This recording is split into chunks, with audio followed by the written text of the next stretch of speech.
इस कार्यक्रम के पुण्यार्चक हैं श्री लालजी जैन, श्रीमती सूरज जैन। पुत्र पुत्रवधू श्री अजित जैन, श्रीमती नम्रता जैन, डॉक्टर आशीष जैन, श्रीमती निधि जैन, पुत्र चमन जैन, पौत्र एवं पौत्री नमन जैन, आगम जैन, अतिशय जैन, अंश जैन, उर्वी जैन, आर्या जैन, अंशिका जैन, श्री संजय जैन, श्रीमती प्रिया जैन, श्री दीपेंद्र जैन, श्रीमती दीपशिका जैन, श्री विवेक जैन एवं समस्त ईटमा परिवार, अमरपाटन, जिला मेहर, मध्य प्रदेश।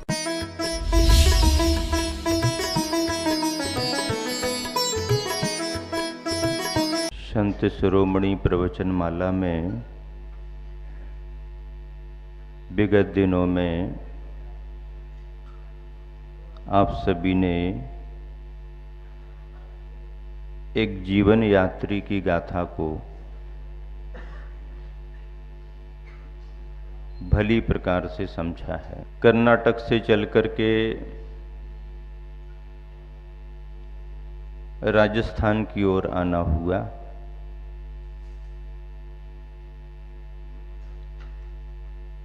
युवा साधक के लिए योग्य गुरु की तलाश थी। ज्ञान की मूर्ति, चारित्र विभूषण गुरुवर ज्ञान सागर को एक सुयोग्य शिष्य की तलाश थी। समय ने इतिहास लिखा, प्यासे को पानी मिला और पानी को प्यासा मिल गया। गुरुवर की दीक्षा होने के बाद ज्ञान सागर जी महाराज ने एक मुनि दीक्षा और दी, जिनका नाम विवेक सागर जी रखा। और इन्हीं विवेक सागर जी की मुनि दीक्षा के समय नशीराबाद में 7 फरवरी 1969 को नसीराबाद की समाज ने गुरु ज्ञान सागर जी के लिए आचार्य पद प्रदान किया था। अपेक्षा उनको कुछ नहीं थी, पद वो लेना चाहते भी नहीं थे।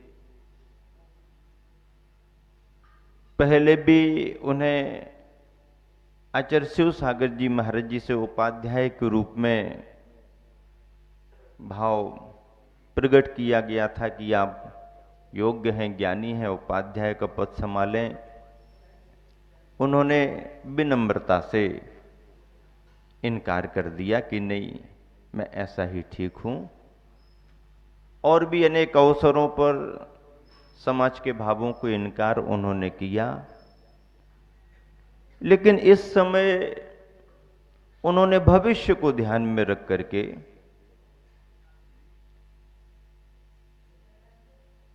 मौन रहना ही उचित समझा।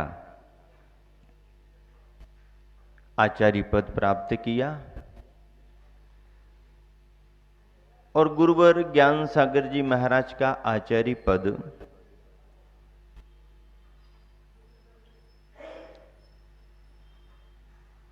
समाज के लिए एक ऐतिहासिक घड़ी बनकर के आया।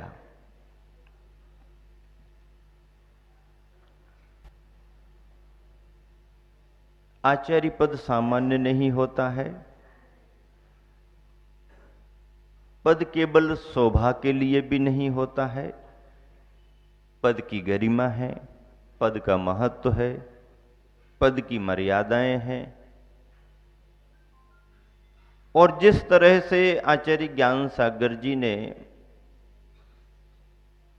उस पद के महत्व को समझा और उसे निभाने का उत्तरदायित्व लिया,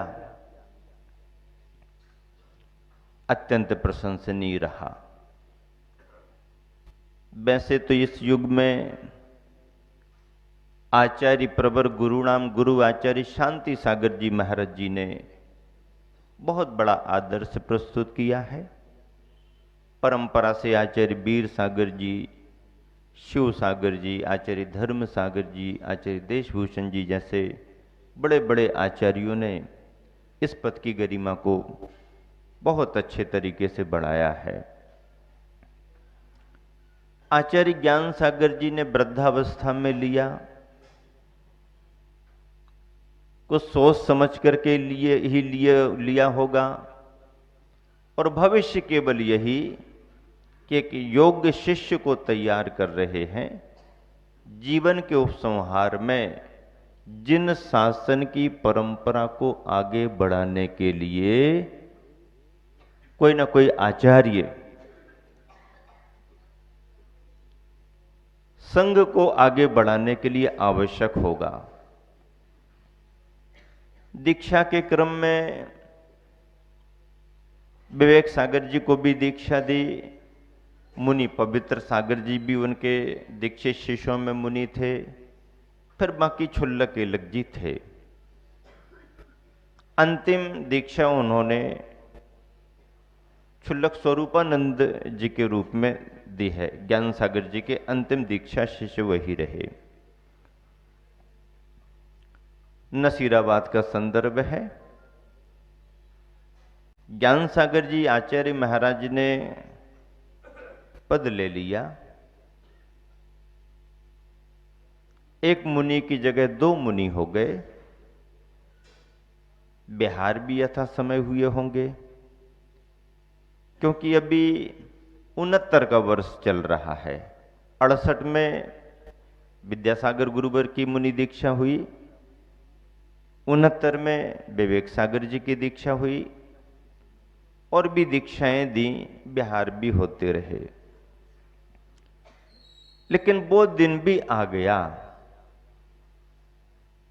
जब नशीराबाद में गुरुवर ज्ञान सागर जी का कहें जीवन काल का अंतिम चातुर्मास सन 1972 का चातुर्मास चल रहा था।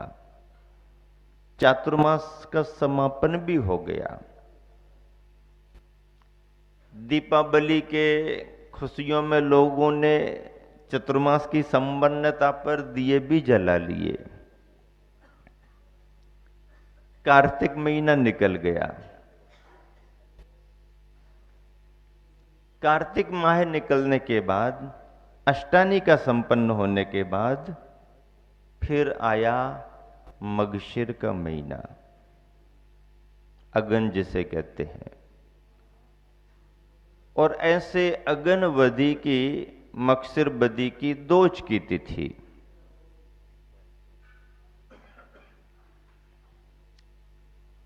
आचार्य महाराज ने अपना कुछ मन बना लिया, और उसके पहले से ही आचार्य महाराज ने अपनी मानसिकता बना ली थी। संकेत मुनि विद्यासागर जी को दिए जा रहे थे कि आगे की जवाबदारी आपको संभालनी है। वृद्धावस्था है, मुझे संलेखना की तैयारी करनी है, और संलेखना बिना आचार्य पद के परित्याग के नहीं होगी, ऐसा ज्ञान सागर जी ने संग में बता दिया। और शास्त्र का उल्लेख था, सभी स्वाध्याय करते थे। बिना आचार्य पद के परित्याग के मेरी संलेखना संपन्न नहीं होगी, और आचार्य पद किसी को देंगे तभी तो परित्याग होगा हमारा। विद्यासागर जी महाराज संकेतों को समझ रहे थे, क्योंकि इशारा उनकी ओर था, लेकिन किसी भी तरीके से वो सहमत नहीं हो रहे थे। ये बात अंदर अंदर चल रही थी। अंदर अंदर ही ज्ञान वार्ताओं के रूप में ज्ञान सागर जी महाराज, विद्यासागर जी महाराज जी की वार्ताएं चलती रहीं, पर विद्यासागर जी की इच्छा कहीं नहीं दिखी। समय निकल ना जाए, इसके लिए ज्ञान सागर जी महाराज जी ने एक दिन घोषणा ही कर दी कि मैं आचार्य पद का परित्याग करता हूं। हलचल हो गई। विद्यासागर जी महाराज जी को समझ में आ गया कि मामला आगे बढ़ गया है। एकांत में जाकर के बैठ गए। ज्ञान सागर जी महाराज जी ने अनेकों बार अनेक संदर्भ देकर के समझाया, ये तो एक परंपरा को आगे बढ़ाने का कार्य है, उत्तरदायित्व तो किसी को लेना ही पड़ता है, आप सुयोग्य हैं, आप इसे ग्रहण करें। पर उन्होंने ये कहकर के मैं आपकी आज्ञा में हूं, आपकी सेवा में रहूंगा, मुझे अध्ययन करना है और मुनि बनकर के ही अपना जीवन बिताना है। ज्ञान सागर जी महाराज इस भावना से अच्छे से परिचित 4-5 वर्षों में हो चुके थे। उन्होंने ये भी जान लिया था कि मुनि विद्यासागर जी ने जो अपनी दिनचर्या बनाई है वो दिनचर्या अद्भुत है। ज्ञान सागर जी को ये चिंता थी कि संलेखना का समय निकट आ रहा है और पद का परित्याग जब तक ये स्वीकार न करें कैसे होगा। समाज बंधुओं से भी बात की। समाज बंधुओं में से जो ज्ञान सागर जी महाराज जी के गृहस्थों में बहुत स्वाध्यायी विद्वान माने गए, समाज से भी माने गए, ज्ञान सागर जी की जिन्हें बहुत निकटता रही, चर्या आदि में जो बहुत अच्छा अपना स्थान रखते थे, ऐसे अजमेर के, नशीराबाद के, किशनगढ़ के आदि आदि विद्वानों ने भी प्रयास किया कि विद्यासागर जी स्वीकार कर लें तो अच्छा रहेगा। एक दिन अजमेर के छगनलाल जी पाटनी नशीराबाद ज्ञान सागर जी महाराज के पास आए। महाराज सब सकुशल तो है तो सब ठीक, लेकिन छगन मुझे तो ऐसा लग रहा मेरी समाधि बिगड़ जाएगी। छगनलाल जी कहने लगे क्यों महाराज जी क्या बात है? वो विद्यासागर जी मान ही नहीं रहे, वो पद लेने को तैयार ही नहीं है, क्या करूं बताओ? छगनलाल जी कहते हैं कैसे तैयार नहीं होंगे? वो गुरु आज्ञा तो मानते हैं, वो उनको पद लेना चाहिए। आपकी संलेखन अच्छी होगी महाराज, जीवन भर की साधना है, स्वाध्याय है। अरे वो तो मैं भी जानता हूं, लेकिन वो किसी भी तरीके से तैयार नहीं है। मैं जाता हूं, मैं बात करता हूं। छगनलाल जी वहां पर पहुंचे, देखा गुरुदेव शांत बैठे हुए हैं, विचार मग्न है। छगनलाल जी ने कहा नमोस्तु करते हुए महाराज क्या बात है? आप अपने गुरुदेव की समाधि बिगाड़ना चाहते क्या? नहीं नहीं, मैं तो सेवा करने को ही यहां पर हूं, मैं तो सेवा करूंगा, ऐसा कैसे हो सकता है? आप आचार्य पद क्यों नहीं ले रहे हो? आचार्य श्री स्वयं कहते हैं मैंने उनको कह दिया मेरी योग्यता नहीं है, मुझे इतनी बड़ी जिम्मेदारी बनेगी नहीं।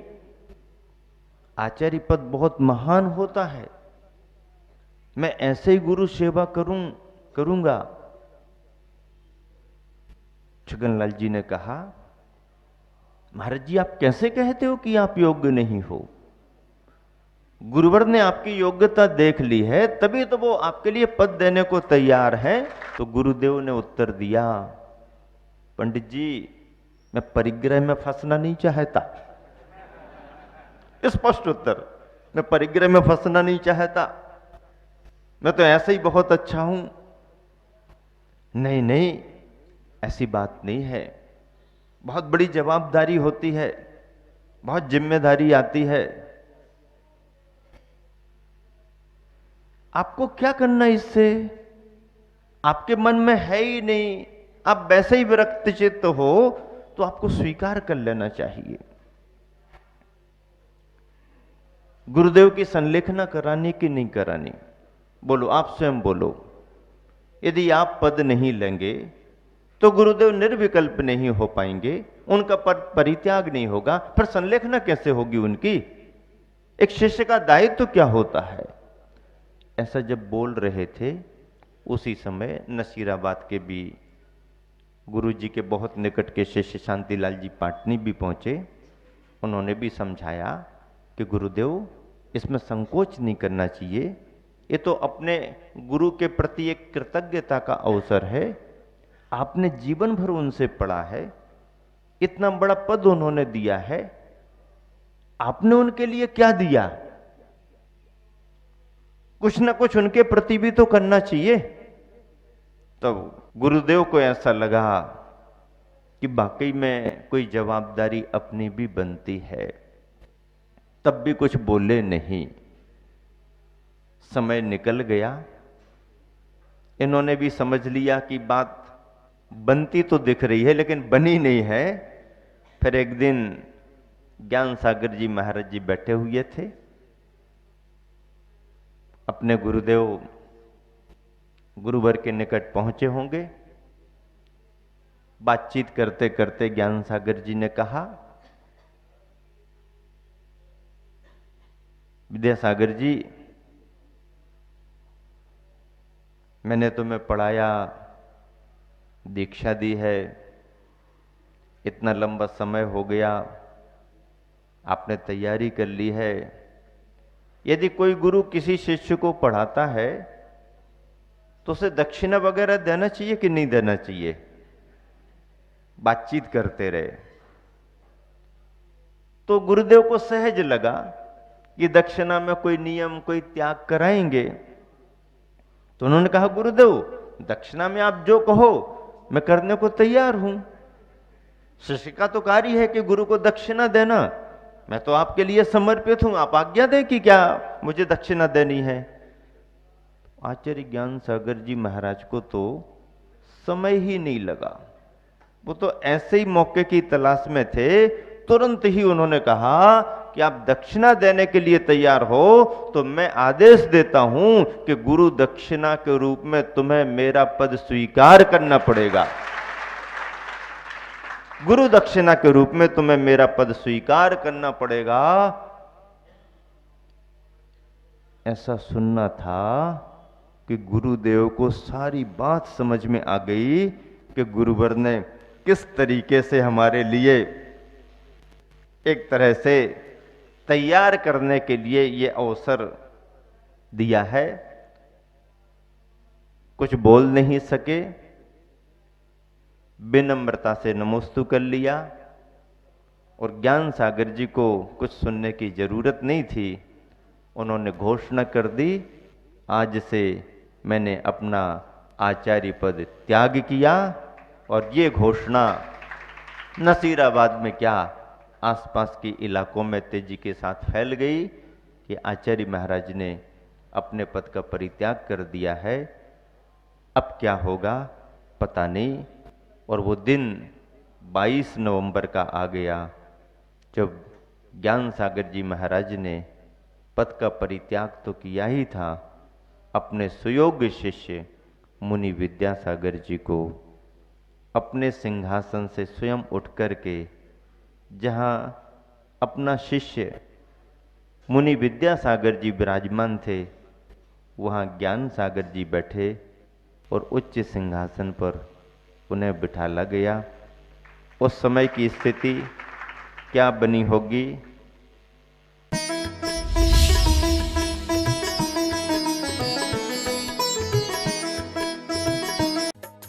इस कार्यक्रम के पुण्यार्चक थे श्री लालजी जैन, श्रीमती सूरज जैन, पुत्र पुत्रवधू श्री अजित जैन, श्रीमती नम्रता जैन, डॉक्टर आशीष जैन, श्रीमती निधि जैन, पुत्र चमन जैन, पौत्र एवं पौत्री नमन जैन, आगम जैन, अतिशय जैन, अंश जैन, पूर्वी जैन, आर्या जैन, अंशिका जैन, श्री संजय जैन, श्रीमती प्रिया जैन, श्री दीपेंद्र जैन, श्रीमती दीपशिका जैन, श्री विवेक जैन एवं समस्त ईटमा परिवार, अमरपाटन, जिला मेहर, मध्य प्रदेश।